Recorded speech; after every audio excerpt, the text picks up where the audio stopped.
મધ્યના ચોથામાં સંતો કીર્તનો ગાવતા હતા. મહારાજે કયું કીર્તનો રાખો? આમાં 3 પ્રશ્નો છે. પહેલો પ્રશ્ન, શાસ્ત્રમાં કયા હોય એવા ધર્મ પાળતો હોય, ભગવાનની ભક્તિ કરતો હોય, પણ એવો આપતકાળ આવી પડે, એવી મુશ્કેલી આવે, ધર્મ રાખવા જાય તો ભક્તિ છૂટી જાય, અને જો ભક્તિ પકડવા જાય તો ધર્મ જતા રહે, તો શું કરવું?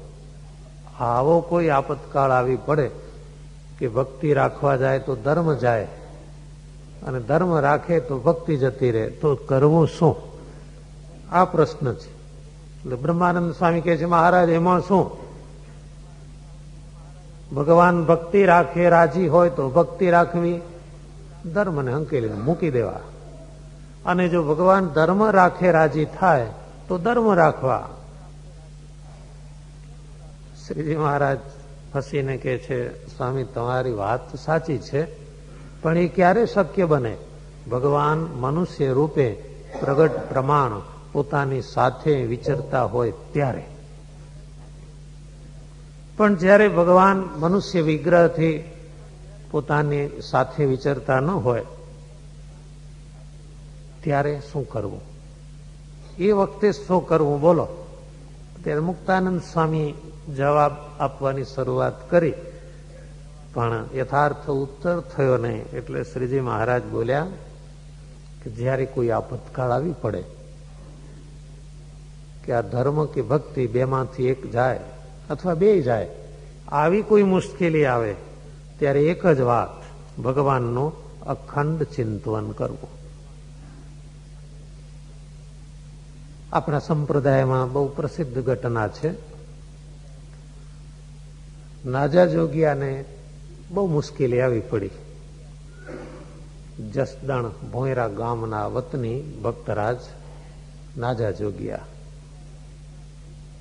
એ ગામનો અધિકારી દુર્જન કહે છે કે સ્વામિનારાયણ ભગવાન જો સવારના પોરમાં મને અહીં નહીં મળે તો તારા ઢેંચણ ભાંગી નાખીશ.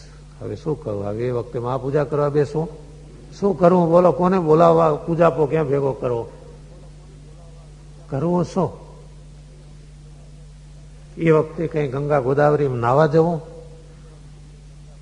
નાજા જોગિયા ઓરડામાં પોતાના ઘરમાં બેસી ગયા પલાંઠી વાળીને, અને એક અવાજથી સ્વામિનારાયણ સ્વામિનારાયણ ધુન્ય ચાલુ કરી. ભગવાનના ચિંતનનો બહુ પ્રતાપ છે, બહુ મહિમા છે. પ્રહલાદજીની રક્ષા થઈ પ્રત્યેક ત્રાસથી. કારણ શું હતું? અખંડ ચિંતન. નાજા જોગિયાએ એવું ભજન ચાલુ કર્યું, એવું ભજન ચાલુ કર્યું, એવી ધુન્ય શરૂ કરી. વહેલી સવારે શ્રીજી મહારાજ આપણા ઉત્તર ગુજરાતમાં હતા, પણ ત્યાં જસદણ ભોયરા પહોંચી ગયા. એ વખતે કઈ બસો નહોતી, કહી દે ભાઈ 80ની સ્પીડે જવા દે, જે થવું હોય થાય.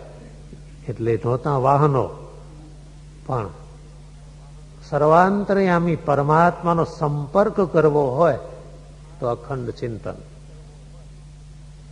એના જેવું કોઈ ઉત્તમ સાધન નથી. ભગવાનના ચિંતનમાં ધુન્યમાં ફાયદો શું જાણો છો? એ ખાટલામાં બેઠા બેઠા થાય, પથારીમાં બેઠા બેઠા પણ ચિંતન થાય, નાયા પછી થાય એવું નહીં, નાયા પહેલા પણ ભગવાનનું ચિંતન થાય. એમાં કોઈ વિધિની જરૂર નહીં. જાગતાની સાથે તમે ચિંતન કરી શકો. પવિત્ર ક્રિયા હોય કે અપવિત્ર ક્રિયા કરતા હો, સૂતક હોય, ગમે તે પરિસ્થિતિ હોય, પણ ભગવાનનું ચિંતન થાય. સ્વામિનારાયણ ભગવાન કહે છે એવા કોઈ પણ આપતકાળમાં ભગવાનનું ચિંતન કરે તો એને માર્ગ સૂજે છે, રસ્તો ભગવાન પહોંચાડી દે. એક ધ્યાનથી ભગવાનનું ચિંતન કરો તો સ્વામિનારાયણ ભગવાન હૈયામાં સ્ફુરણા આપે કે આ રસ્તો લ્યો, તો ધર્મ અને ભક્તિ બંનેનું રક્ષણ થાય છે. બીજો પ્રશ્ન, ભગવાનનો મહિમા બહુ જાણતો હોય અને એમ સમજતો હોય ગમે તેટલા પાપ કર્યા હોય પણ જો ભગવાનનું એક નામ લીધું હોય તો બધા પાપ બળીને ભસ્મ થઈ જાય છે. આવો મહિમા સમજતો હોય છતાં આવા મહિમા વાળો ધર્મમાંથી પડે નહીં એ કેવો હોય? ઘણી વાર એવું બને, બહુ મહિમા સમજતો હોય ને એ કહે છે હવે એમાં શું 5 માળા ફેરવી નાખશું. આજે ચાતુર્માસમાં એક હરિભક્ત નિયમ લઈ ગયા કે આ 4 મહિના સુધી હું બહારનું ક્યાંય ખાઈશ નહીં. પેલા સંત કહે છે ભાઈ એ તો આપણને ક્યારે પણ ન ખવાય. ભાઈ વાત સાચી છે સ્વામી, અમારી ઓફિસ એવી રહી, ધંધો એવો રહ્યો, બહાર ગામ જવું પડે, અઠવાડિયામાં એક ટૂર આવ ને એક ટૂર તેમ, એટલે પછી જરા પણ આ ચાતુર્માસમાં નિયમ લઉં છું. સંતોને એમ થયું કઈ વાંધો નહીં, આજે 4 મહિના નિયમ તો લે છે, આવતા વર્ષે એને 6 મહિનાનો નિયમ આપશું, પછી 8નું કરશું. આમ કરતા કરતા આગળ વધશું. આ ભાઈ ગયા ક્યાંય ટૂરમાં, ચાતુર્માસ ચાલુ, શ્રાવણ વદ 8મ હતી અને હોટલમાં ઘૂસી ગયા. 2-4 જણા આગ્રહ કરીને લઈ ગયા, ચાલો ને ચાલો ને.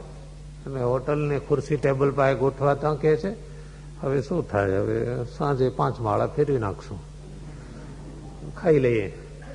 સાંજે 5 માળા ફેરવી નાખશું, ભગવાનનું નામ, ઓહો, બધા પાપ બાળીને ભસ્મ કરી નાખે. આવા મહિમા સમજવાળા છે ને એના જીવનમાં પછી ધર્મનું નક્કી નથી રહેતું. સ્વામિનારાયણ ભગવાન કહે છે ગમે એવો મહિમા વાળો ભક્ત હોય પણ એ ધર્મને મજબૂત પકડી રાખે એ ભક્ત કેવો હોય?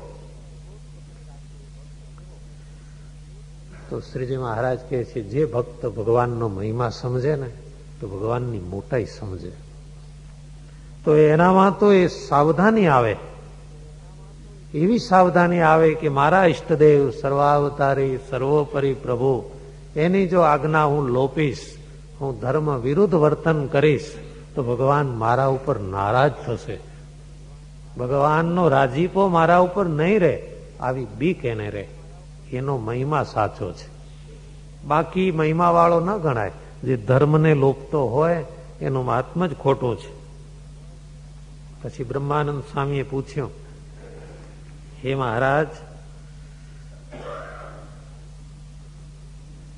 જે ભગવાનનો મહિમા સમજતો હોય એને ભગવાનનું અખંડ ચિંતન થતું હોય, અમે એવો જ મહિમા સમજીએ છીએ છતાં અખંડ ચિંતન થતું નથી, એનું શું કારણ? ઘણી વાર